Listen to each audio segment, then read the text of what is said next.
Welcome to One-on-One. I'm Greg Bassett, your host from the Salisbury Independent newspaper. It's a big day here at Pack 14. They're all big, but this is a big one. We have in the house our friend Jayme Hayes. Welcome, Jayme. Hi, thanks for having me. So in my newspaper this week, you're all over because you have made some news. What news did you make? Yes, it's finally out there. I'm so excited. We had our big announcement last week. First, where do you work? So, Junior Achievement. I am the president of Junior Achievement of the Eastern Shore. We're a nonprofit organization that teaches financial literacy, career exploration, work readiness, entrepreneurship in K through 12. And we've been growing exponentially over the past couple years, and we are ready for phase 2 of that growth. And so we announced last week the Purdue Henson Junior Achievement Center. I can say it without crying right now, but I couldn't last week.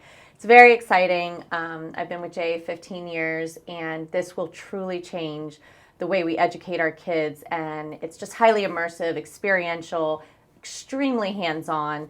And we're just so excited. And the announcement was mainly focused on the Arthur W. Purdue Franklin P. Foundation and the Richard A. Henson Foundation coming together with $1.25 million each for a collective $2.5 to name the building. And so the Purdue Henson Junior Achievement Center. Yay! Now, how did you do this? Because, historically, and this might not be true, but this is my sense, is that the Purdue Foundation and the Henson Foundation, they've sort of done their own things. They've kind of been competitive, and they kind of check each other out. Like if Purdue's going to be in there, then Henson doesn't want to. They want to be the name person in both. How did you get them both to come together? Well, I mean, it's such an amazing story, and it truly comes full circle. We were started in the 80s. Mr. Henson had a huge passion, as you know, with Boy Scouts, just youth and education. And you're right. Purdue, Frank Purdue or Mr. Henson would often challenge each other to join them on a capital campaign. In fact, in 1985, Mr. Henson held a beautiful luncheon for Junior Achievement where he talked about the importance of what we were doing and the impact we were having. And Frank and Mitzi couldn't make it. So I have a letter from Mr. Henson saying, you didn't come to my lunch. We believe in JA. And Mr. Henson, said to Frank, I want you to support this. So Frank Purdue gave the initial $6,000 to make us Junior Achievement of the Eastern Shore. Which at the time, you were under the umbrella of the Delaware Group. Yes.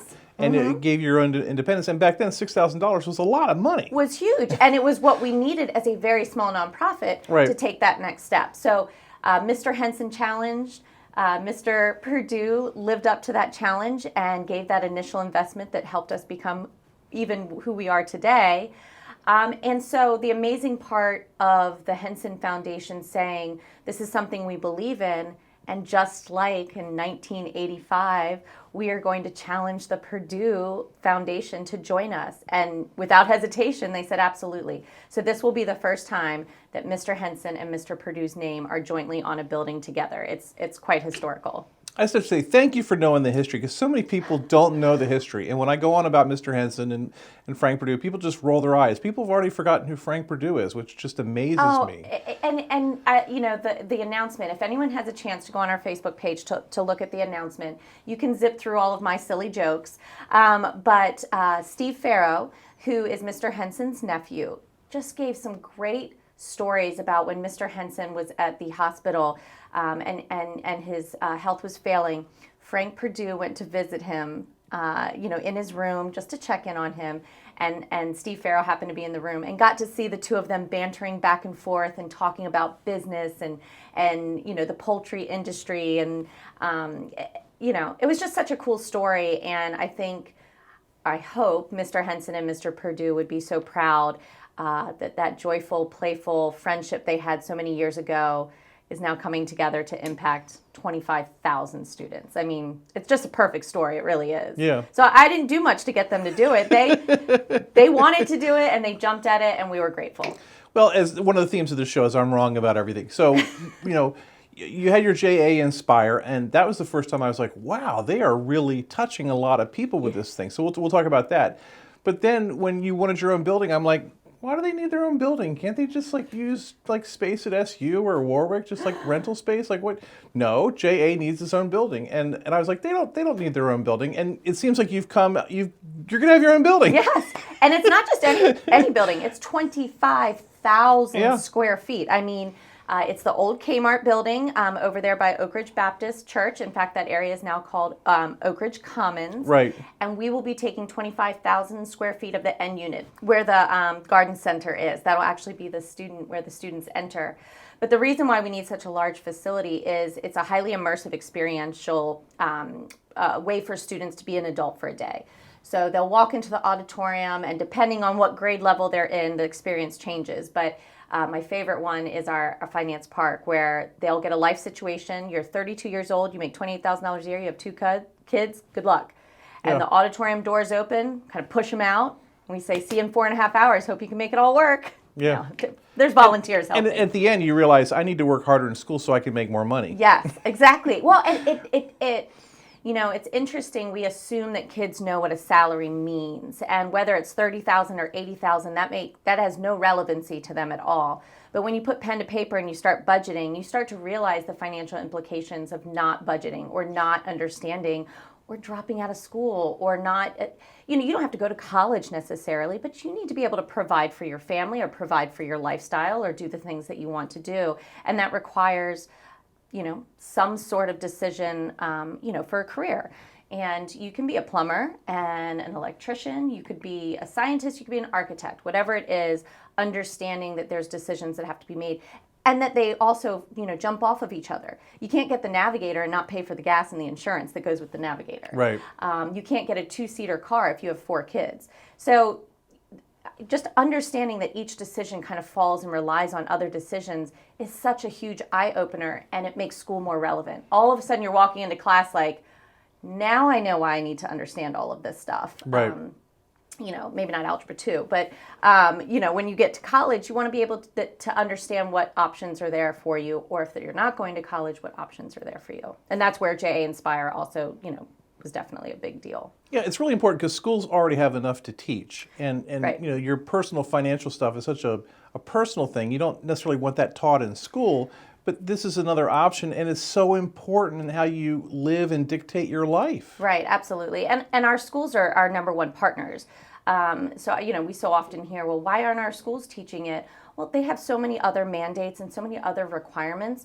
The uniqueness of junior achievement is we can be out in the business community understanding the needs from that perspective, packaging it up into a curriculum, and then aligning it with what the schools are already teaching. So it's a perfect partnership. We are truly the liaison between the business community and the school system. And they love us because we can do curriculum format. The business world loves us because we're providing real world skills. So it's just the perfect partnership, you know, business, school, junior achievement. It's just perfect.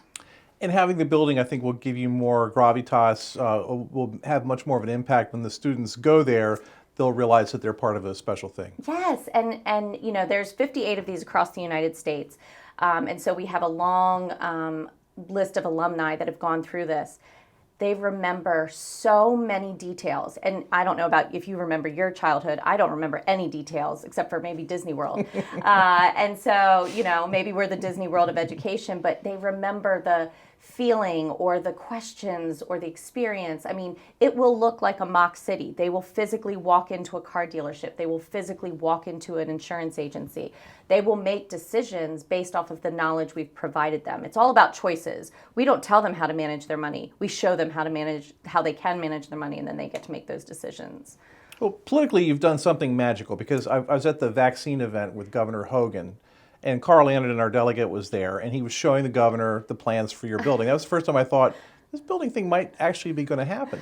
And I was thinking of all the things that Carl could be talking to the governor, you know, trying to hit the governor up on that day, that he had the plans, and the governor was sort of nodding along like it was in the governor's mind. So politically, you must have had a master plan to get this thing done. Well, I don't know about all that. I think everyone is very excited about the project, and I do think people are excited to share. And big thank you to Carl, our great delegate, for getting that in front of him. That's one of my favorite pictures. And the governor's office has been looking at it, certainly the comptroller's office as well. Yeah, Peter Francho has been very involved in this. Very involved.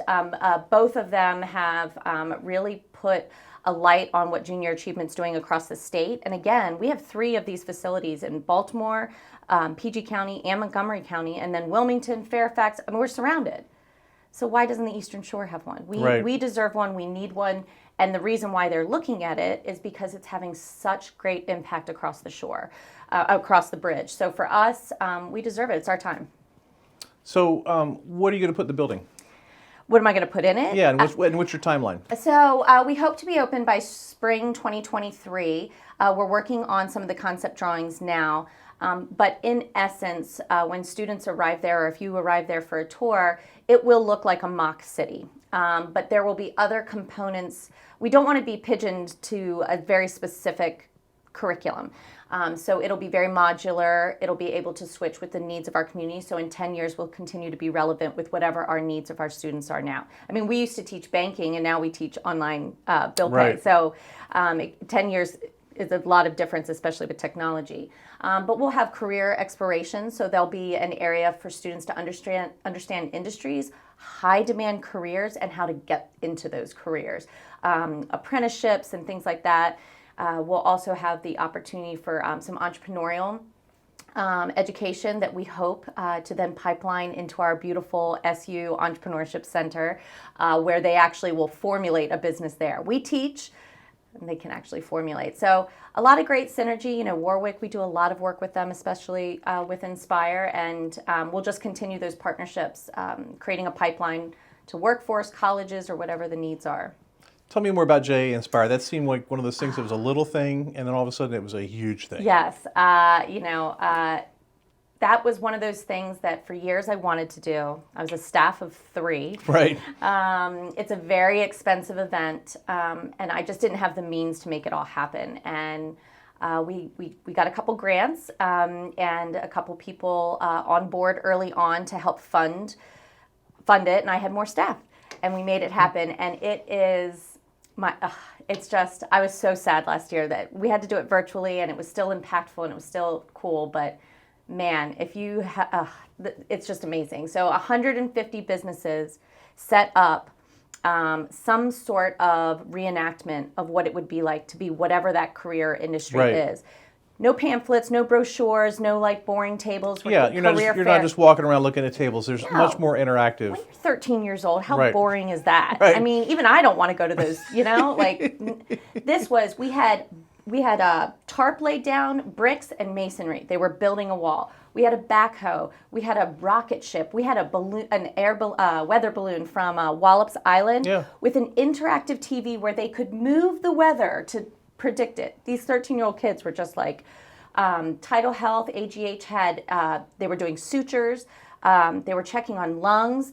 Karen Dunn had a anatomically correct, like robotic patient that went through a heart attack, and the kids could save the patient. Yeah. I mean, it was just unbelievable. Kids were just, walking like bright-eyed, and it's just amazing. They got to physically feel what it's like to do those jobs. We had a young lady that was on the flight simulator from UMES, and I said, you should be a pilot. It's a great career, travel the world. She said she'd never been on a plane before. So that's opportunity right there. Just because she's never been on a plane before doesn't mean that she can't be our next greatest pilot. Right. Or go to space or whatever that might look like. So, kids get to see how much or how complicated the world has gotten in terms of jobs. It's not just policeman, doctor, the things you think of when you're in kindergarten. Now there's marketing and, weather. There's all kinds of stuff, so it's pretty cool. Yeah, because as a kid, we all had some sort of an encounter with an idea or a person. We had a mentor. We read a book. We saw something on TV that triggered the thought that this is what maybe we should do. Absolutely. We had journalism. We had the TV stations had a green screen, and you could just see the kids that walked away like this. Yeah. That's great. We just saved them 4 years of college to find out that they didn't want to. I always say college is the most expensive career exploration event that you could ever do. My mother would agree, since I changed my major 4 times at Salisbury State. And I ended up in communications because I was like, I just like to talk. But the ones that were drawn to journalism, the best part about Inspire is the curriculum that leads up, but then the after deciphering what happened at that event and what that means. So if you were drawn to the camera, you were drawn to talking or interviewing or whatever that looks like, let's talk about that. So what things did you like about it? So it's not just about a career. It's about understanding who you are as a person and beginning to then decide that that industry is for you. You may love the medical industry, but you don't want to be a doctor. They need marketing people, they need attorneys. Tidal Health needs HVAC, electricians. So maybe you're interested in that industry and that's where you find your niche. Right. So, it's very eye-opening. It was eye-opening for me. I had no idea about half this stuff. I was in the construction section for at least 2 hours, like, what's that? What's that? What's this? I mean, the virtual reality stuff that we're doing now, augmented reality. Daily Insurance had an augmented reality where the kids acted out these things and they had to pick what kind of insurance they needed. It was unbelievable. I'm always fascinated when our community leaders identify a problem or see a need, and then they rise up and fill the need. And I feel like JA was kind of a sleepy little organization, went into the schools, and you've turned it into this mega nonprofit. Yeah, well, it's really hard in a small rural area to build the amount of wealth that other big city nonprofits have a lot more easy access to. So, it is hard. I think once you get that over that threshold and the money and the commitment and everything starts coming in, it makes it a lot easier to be able to do all the magical things that all of our great nonprofits want to do. It's hard in this area to do that, but we're growing and it's becoming easier. And but yes, we're now able to do a lot more things, and I'm hoping with these initial investments with the building, we'll be able to do so much more. The same stuff that our other counties in Maryland get to do. Right, and one of the things I was struck by with the JA Inspire was that it wasn't just the lower three shore counties. You had people coming from everywhere. 3,300 students from Caroline, Talbot, Dorchester, Wacomico, Worcester, Somerset, and Accomack County. So how do I get my kid to participate in this? What do I have to do? We are a part of the school system, really. So they're our true partners, like I said. So we are woven in their curriculum. So as long as your child goes to school, they're getting junior achievement. We're completely free to the schools, and we are K through 12. So you don't have to sign your kid up. Just take them to school every day. Yeah, and that location at Kmart, it's the big parking lot. You'll be able to pull school right buses in there. It'll be very convenient. Mm-hmm. You'll be very visible. It's just a win-win-win. Yeah, yes. We selected that spot for that reason. The ease of buses turning around, dropping off kids, the bypass, Northampton all the way up to Kent, Queen Anne's. I mean, it's perfect. So with the Purdue and the Henson money, you probably have more money than you need now, $2.5 million. So you don't need any more donors. I wish. That's just to start the building. No. It's a $5.5 million capital campaign. This will be one of the. It will be very high tech. So we plan to invest a lot in technology. But this modular option to be able to ebb and flow with the needs. So we are actually at about $3.6 million. We had an additional $1 million anonymous gift, and then some other. Yeah, everyone keeps asking me who the anonymous donor was, and even I don't know. I know, it's a big secret. But I'm just wondering if I know anyone with $1 million. If you do, let me know. But 3.6 is where we're at, so we have about $2 million to go. And we have lots of people that are interested. We're just trying to find the perfect, spot for them. So it's very exciting. I'll be very excited to see like that first hammer go into the wall, and I'll be very excited to see our concept drawings. DBF is doing all of our drawings. Davis Bonefordell, they're terrific. Yes. Yeah, Mike Wigley and Mike is awesome. Yeah, we're gonna have Wiggly Way, so he's gonna do all of it for free. No. No, you can't stay in business doing that. Yeah. Doing things for free. So when you have this big building, are you going to need any help out there? Yes. That is one of my number one fears, money, but volunteers. This requires a lot of volunteers to help the students through the exploration and understanding and to be able to ask questions. But we are so grateful.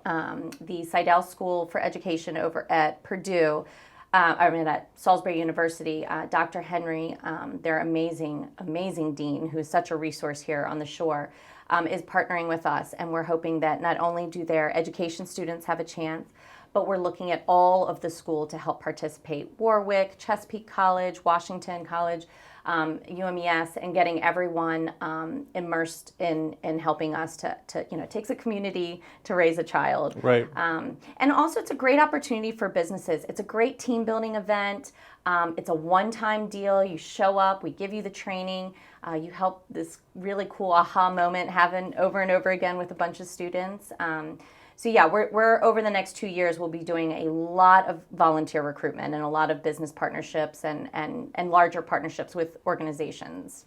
Yeah, I know as a newspaper guy, and newspapers aren't cool anymore. Not that maybe they never were, but and I deal with lots of students. You go into schools, and every now and then there's that one kid who's actually read the stuff you've written and knows the issues, and you're like, I'm getting through to this person, Yes. and it's a magical feeling. It really really is. is. It's almost embarrassing because you don't want them to repeat your career, but at the same time, you're thrilled that they kind of get it. Yes, but you know what? That child meeting you, that is magical for them. Yeah. They found a place. They found something that has meaning to them. And when you're younger and you're in that teenage awkward years, it's a good feeling to meet someone that just hits all the spots that you Yeah. want in terms of where you want to go in your life.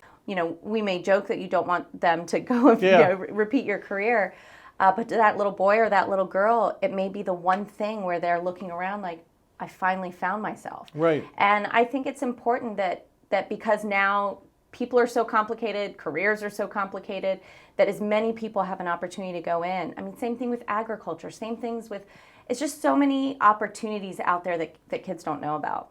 Yeah. And I think it's it's an aha moment for them, and maybe an aha moment for you. Maybe Yeah. journalism is cool. Yeah, well, I wouldn't say that, but I would encourage anyone in business who wants to get involved in that, because you do have that connection, and it makes you feel so good about what you do, and it's a way to help the community that you never imagined. Yes, and it's good for our students to see what success looks like, or what happiness looks like, or what professionalism looks like. So often our students go home and they don't get to see that all the time, and so it's good for them to see. It's good for them to make connections, find mentors, and have the ability to walk away with a better understanding of how the world works. You've built a really dedicated staff there. It's amazing. Your social networking is terrific. Tell me about your website. If I want to know more and find out more about Junior Achievement Eastern Shore, where do I go? How do I find out? Yes, so easternshoreja.org is your best bet. It will connect you to all of our different sites and different things going on. Facebook, to me, is the best way to grab quick snippets of Sure. what's going on. If that's your thing, you can certainly follow us there. On Instagram, just search Junior Achievement of the Eastern Shore and we'll pop up. But that keeps you updated on everything. You've lived all around the world. You said you're a military brat. You came to Salisbury University. Salisbury State University, Well, I'm yes. old school.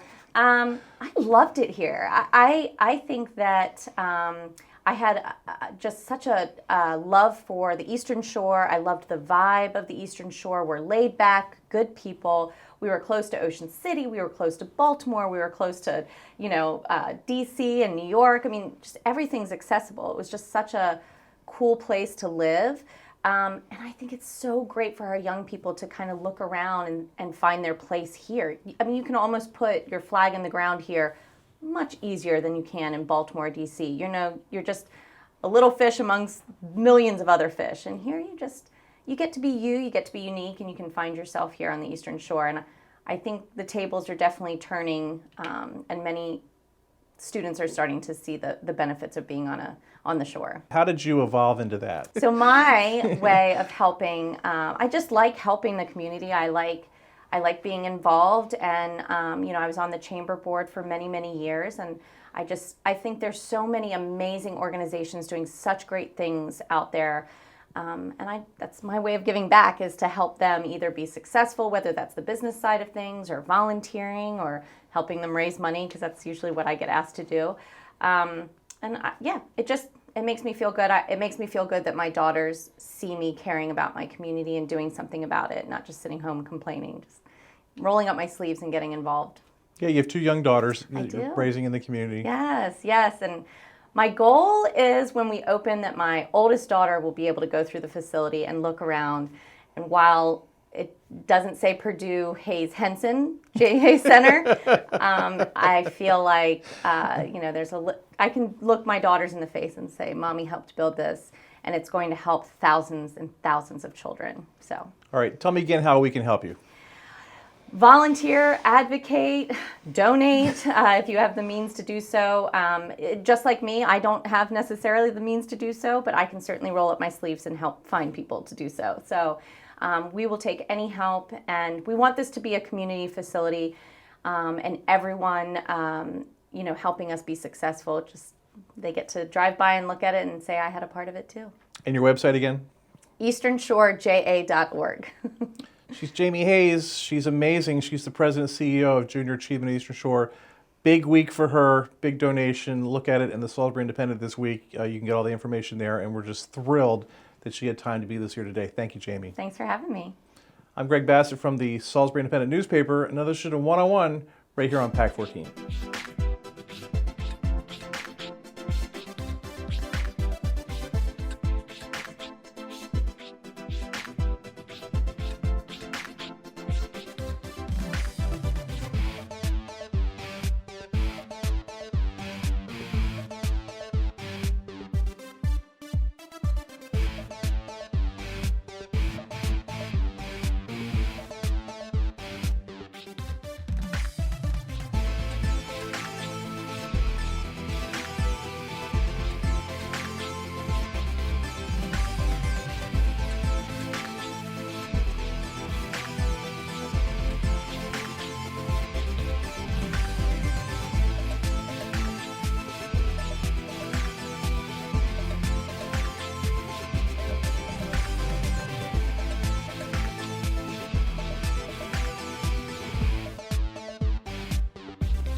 First Shore Federal is proud to support PAC 14 and One-on-One. We'd encourage every business to support PAC 14 and pick a program and support it, and let's make a difference.